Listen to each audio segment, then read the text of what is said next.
അവലാതിക്കാരന്റെ തിരുവസ്ത്രം അണിഞ്ഞ photo സമൂഹ മാധ്യമങ്ങളിൽ കൂടി പ്രചരിപ്പിച്ചു. അവലാതിക്കാരൻ സഹോദരങ്ങൾക്ക് നൽകാതെ കുടുംബസ്വത്ത് തട്ടിയെടുത്തതും അവലാതിക്കാരന് കേരളത്തിലും രാജ്യത്തിന്റെ പല ഭാഗങ്ങളിലും അവിഹിത ബന്ധത്തിൽ ഭാര്യമാരും മക്കളും ഉണ്ടെന്ന് പറഞ്ഞ് ആക്ഷേപിച്ചു. ഫാദർ ബിഷപ്പ് നോബൽ ഫിലിപ്പിനെ സാമൂഹ്യ മാധ്യമങ്ങളിൽ അവഹേളിച്ചു എന്ന കേസിലാണ് റയർ റീൽസിലെ സന്ദീപിനെ ഇപ്പോൾ അറസ്റ്റ് ചെയ്തിരിക്കുന്നത്. അതായത് തന്റെ യൂട്യൂബിൽ എപ്പിസോഡ് കണക്കിന് ഇല്ലാ കഥകൾ മെനഞ്ഞെടുത്തു. 1. ബിഷപ്പിന് പല രാജ്യങ്ങളിലും അവിഹിത ബന്ധങ്ങളുണ്ട്. 2. സഹോദരിയുടെ സ്വത്തുവകകൾ തട്ടിയെടുക്കാനുള്ള ശ്രമം. 3. അദ്ദേഹത്തിന്റെ ഫോട്ടോ വേണ്ടാത്ത രീതിയിൽ പ്രചരിപ്പിച്ചു. അപ്പൊ ഇതിനെ സംബന്ധമായി ഫാദറിന് പറയാനുള്ള കുറച്ച് കാര്യങ്ങളും രേണു സുധിയുടെ ചേച്ചിക്ക് പറയാനുള്ള കാര്യങ്ങളും അതോടൊപ്പം എന്ത് വകുപ്പ് പ്രകാരമാണ് സന്ദീപിന് കേസെടുത്തിരിക്കുന്നത്, ജാമ്യം കിട്ടുമോ എന്നുള്ള കാര്യങ്ങളൊക്കെയാണ് ഇന്നത്തെ വീഡിയോയിൽ നമ്മൾ ഡിസ്കസ് ചെയ്യാൻ പോകുന്നത്. FIRന്റെ കോപ്പി എന്തായാലും നമ്മുടെ കയ്യിൽ കിട്ടിയിട്ടുണ്ട്, അതെന്തായാലും വായിക്കാം. അതിനു മുമ്പ് നമുക്ക് അറസ്റ്റ് ചെയ്ത് കൊണ്ടുവരുന്ന ഒരു വീഡിയോ തന്നെ തുടങ്ങാം. സംഭവം വേറെ ഒന്നുമല്ല, കോടതിയിൽ ഹാജരാക്കുന്നതിന്റെ മുമ്പേ ഫാദറിനെ അയാളെ കണ്ട് ബോധ്യപ്പെടുത്താൻ വേണ്ടിയിട്ടാണ് ഇപ്പൊ ഇങ്ങനെ ഒരു പെട്ടെന്ന് ഒരു അറസ്റ്റ്. സംഭവം അവിടെ സൈഡിൽ നിൽക്കുന്നത് രേണുസുധിയുടെ അച്ഛനാണ്, തങ്കച്ചൻ. നല്ല രീതിയിൽ ചീത്ത വിളിക്കുന്നുണ്ട്. എന്തായാലും അവരെ കുറ്റം കണ്ട് കാര്യമില്ല.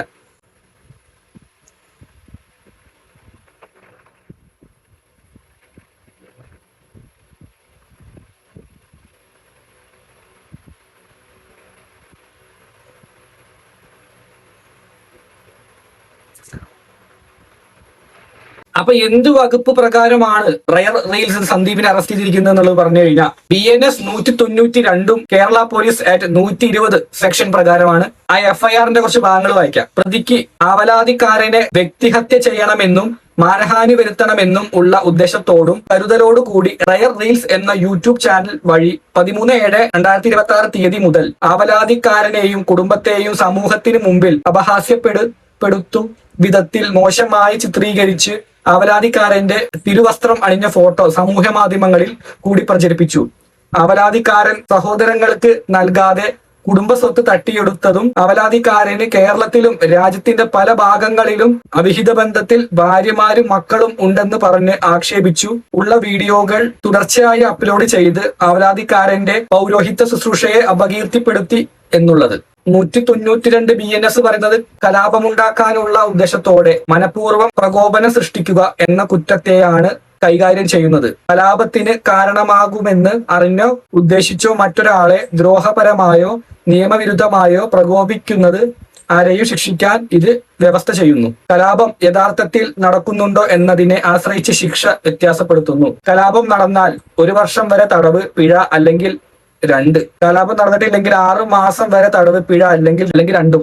സെക്ഷൻ 120 പ്രകാരം ഏതെങ്കിലും ആശയവിനിമയ മാർഗങ്ങളിലൂടെ പൊതുജനങ്ങൾക്കോ വ്യക്തികൾക്കോ ശല്യമുണ്ടാക്കുന്നത് ശിക്ഷാർഹമാണ്. ഇതിൽ അഭികാമ്യമല്ലാതെയോ അജ്ഞാതമോ ആയ കോളുകൾ, കത്തുകൾ, എഴുത്തുകൾ, സന്ദേശങ്ങൾ, ഇമെയിലുകൾ എന്നിവ ആവർത്തിച്ചു അയക്കുക അല്ലെങ്കിൽ ഒരു സന്ദേശവാഹകനെ ഉപയോഗിച്ച് ശല്യപ്പെടുത്തുകയോ അസ്വസ്ഥത ഉണ്ടാക്കുകയോ ചെയ്യുന്നത് ഉൾപ്പെടുത്തുന്നു. ആ ലെവലിലാണ് എന്തായാലും റയർ റീൽസിന് സന്ദീപേട്ടന് കിട്ടാൻ പോകുന്നത്. ഇതിനെപ്പറ്റി അനീഷ് വ്ലോഗ്സ് പറയുന്ന കുറച്ച് കാര്യങ്ങളുണ്ട്. അത് കേട്ടതിന് ശേഷം അച്ഛന്റെ അഭിപ്രായത്തിലോട്ട് നമുക്ക് പോകാം.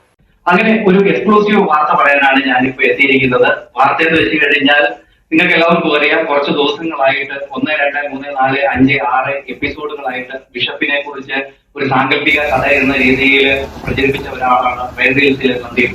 സംഭവം സാങ്കല്പിക കഥ ഉണ്ടാക്കി എന്നുള്ളൊരു വകുപ്പാണ്. ഇതൊക്കെയാണെങ്കിലും ഇല്ലാത്ത കാര്യങ്ങൾ പറയുന്നതിന് ഞാൻ യോജിക്കുന്നില്ല. സോഷ്യൽ മീഡിയയിൽ വിത്ത് പ്രൂഫോട് കൂടി നമുക്ക് കിട്ടുന്ന കാര്യങ്ങളാണെങ്കിൽ ഓക്കെ, വിമർശിക്കേണ്ട ആൾക്കാരെ നമ്മൾ വിമർശിക്കും. ഇതിനുശേഷം ബിഷപ്പ് പറയുന്ന കുറച്ച് കാര്യങ്ങളുണ്ട്. ഏറ്റവും അധികം അവഹേളിക്കുന്ന രീതിയിൽ, മോശപ്പെടുത്തുന്ന രീതിയിൽ ഒരു യൂട്യൂബർ, അദ്ദേഹം മലപ്പുറം ജില്ലക്കാരനാണ്. അദ്ദേഹത്തിന്റെ പേര് ഞാനിവിടെ പറയാൻ ഉദ്ദേശിക്കുന്നില്ല. അദ്ദേഹം വീഡിയോകളിലിട്ട് എന്നെ വളരെയധികം മനോവേദനപ്പെടുത്തുകയായിരുന്നു. അങ്ങനെ ഞാൻ കേരള മുഖ്യമന്ത്രിക്കും ആഭ്യന്തരമന്ത്രിക്കും കോട്ടയം ജില്ലാ പോലീസ് മേധാവിക്കും കൊടുത്ത പരാതിയും പ്രകാരം ഈ യൂട്യൂബറെ അദ്ദേഹത്തിന്റെ വീട്ടിൽ നിന്ന് പോലീസ് മലപ്പുറത്ത് പോയി അറസ്റ്റ് ചെയ്യുകയും ഇവിടെ കൊണ്ടുവന്ന് ഇപ്പോൾ കസ്റ്റഡിയിലാണുള്ളത്. അദ്ദേഹത്തിനെ രാവിലെ കോടതിയിൽ ഹാജരാക്കുമെന്നാണ് ഇവിടുത്തെ SHO എന്നോട് പറഞ്ഞിരിക്കുന്നത്. ഞാൻ പ്രതിയെ നേരിട്ട് കണ്ട് ബോധ്യപ്പെടുവാൻ തൊക്കെയാണ് ഇവിടെ പോലീസിനെ ഇവിടെ വിളിച്ചു വരുത്തുക ചെയ്തത്. 1,02,000 അത്രയും സംതിങ് വിലയാകും ഒരു മെഡിസിൻ, ഒരു ഇഞ്ചക്ഷന്. ഹോസ്പിറ്റൽ ബില്ല് കള്ളത്തരമാണ്, ഈ ക്യാൻസർ രോഗം പോലും കള്ളത്തരമാണ്, പൈസ കിട്ടാൻ വേണ്ടിയാണ് ഉള്ള അടവുകളാണ് എന്നൊക്കെയാണ് പറയുന്നത്. ഇതൊക്കെ പറയുന്നവരോട് എന്താണ് പറയാനുള്ളത്? ഈ ചേച്ചി ഇഷ്ടപ്പെടുന്ന കുറെ ആൾക്കാരുണ്ട്, അവരോട് എന്താണ് പറയാനുള്ളത്? ഞങ്ങൾ അതുകൊണ്ട് അന്നും ആ ബില്ലിന്റെ കാര്യം, കാരണം ഇത് നമുക്ക് നമ്മുടെ സാഹചര്യം വെച്ച് നോക്കുമ്പോൾ നമ്മുടെ കാര്യത്തിൽ എന്ത് ട്രീറ്റ്മെന്റ് എന്തൊക്കെ വന്ന് നമ്മളത് എല്ലാവരെയും ബോധിപ്പിക്കേണ്ട അവസ്ഥയാണ്. കാരണം എന്താണെന്ന് വെച്ചാൽ ഈ ഒരു മെഡിസിന്റെ കാര്യവും അതൊക്കെ ഞങ്ങളിപ്പോൾ അനുഭവിക്കുന്നുണ്ട്. ഞങ്ങൾക്ക് അതിന്റെ ആ ബുദ്ധിമുട്ടും അവസ്ഥകളും ഒക്കെ ഇത് കള്ളത്തരമാണെന്നും ബില്ലിനകത്ത് കള്ളത്തരം കാണിച്ചെന്നും ഒക്കെ പറയാനുള്ളവരോടും എനിക്കതേ പറയാനുള്ളൂ. അവരുടെ വീട്ടിൽ ഇപ്പൊ ഞങ്ങൾ അത് അനുഭവിക്കുന്നതുകൊണ്ട് അവരുടെ വീട്ടിൽ ഈ ഒരു അവസ്ഥ വരണം. ഈ 2,02,000 അത്രയും സംതിങ് വിലയാകും ഒരു മെഡിസിൻ, ഒരു ഇഞ്ചക്ഷന്.